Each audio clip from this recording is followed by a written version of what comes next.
नमस्कार दोस्तों, श्री शिवाय नमस्ते। अधिकांश लोगों के प्रश्न होते हैं कि शिव जी से संबंधित कार्य यानी कि हम 16 सोमवार के व्रत करते हैं, रुद्राभिषेक करते हैं, तो किस तिथि में करना चाहिए, किस दिन करना चाहिए। अधिकांशतः 16 सोमवार की पूजन में या व्रत रहते समय या उद्यापन करते समय। वैसे तो उद्यापन करते समय किसी भी तिथि को देखना आवश्यक नहीं होता है। आपका जो भी 17वां सोमवार होता है, यानी 16 सोमवार पूरे हो जाते हैं, उसके बाद जब भी 17वां सोमवार आता है तब आप उद्यापन करवा सकते हैं। यदि 17वें सोमवार में कोई समस्या आ जाती है तो आने वाला जो भी अगला सोमवार होगा वहाँ पर आप उद्यापन करवा सकते हैं। लेकिन व्रत किस तिथि से करना है, किस तारीख से, यानी कि किस तिथि, यदि हम पंचांग से देखें तो किस तिथि में आपको व्रत प्रारंभ करना है, उसके संबंध में शास्त्रों का जो नियम है उससे संबंधित एक महत्वपूर्ण जो जानकारी है वह हम आपको जानकारी दे रहे हैं। तो चैनल को सब्सक्राइब कर लें। यदि कोई धर्म, आध्यात्म, ज्योतिष से जुड़ी हुई समस्या आपके मन में है तो आप कमेंट बॉक्स में ज़रूर पूछ सकते हैं। तो सबसे पहले हम ये देखेंगे कि किस तारीख में, यानी कि किस तिथि में हमें शिव जी का व्रत करना चाहिए और उस तिथि को हम कैसे निकालते हैं, शिव जी का वास हम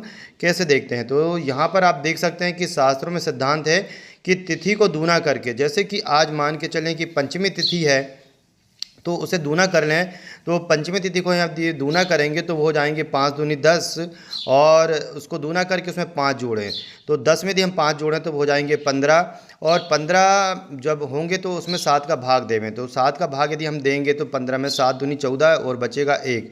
तो जो भाग दें शेष बचे उससे शिव जी का वास और कार्य के विषय में जाने। यहाँ यह बतलाना आवश्यक है कि तिथि की गणना कैसे की जाती है।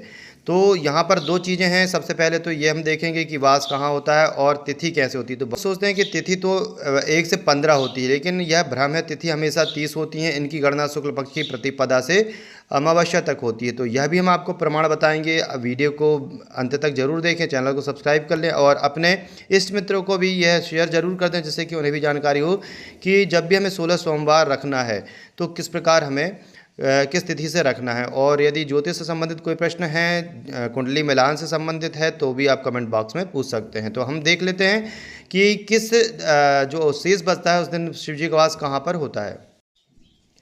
तो हमने देख लिया है कि वर्तमान जो तिथि है उसमें 2 से गुणा करके उसमें 5 जोड़ देना है और फिर उसमें 7 का भाग देना है। यानी हमने तिथि पंचमी ली है और गुणा 2 से किया है तो 10 हो गए, 5 जोड़े तो 15 हो गए, 7 का भाग दिया तो 7 दूनी 14, 15 में यानी कि पूरा भाग 2 बार जाता है, तो 15 में से 14 घटाया हमने तो 1 बचा। अब यदि 1 शेष बचता है तो कैलाश में, यानी कि शिव जी का वास जब कैलाश में होता है तो वो श्रेष्ठ होता है। 2 बचे तो गौरी पार्श में, यानी गौरी जी के पास में होता है। यदि आप द्वितीय तृतीय से यदि व्रत करते हैं तो वो सुख संपदा युक्त होता है।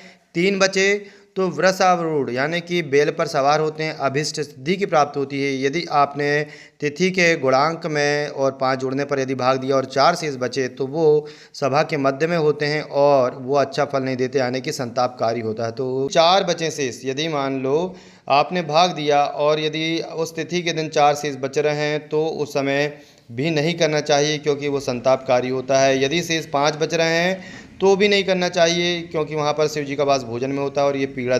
इसके बाद यदि 6 शेष बचें तो इसमें क्रीड़ा में होते हैं भगवान पार्वती जी के साथ, उस समय भी 6 शेष बचने पर भी उस तिथि को व्रत नहीं करना चाहिए, क्योंकि क्रीड़ाकारी होता है। और 7 शेष बचे तो शमशान में शिव जी का वास होता है और उससे मृत्यु कारक समझना चाहिए।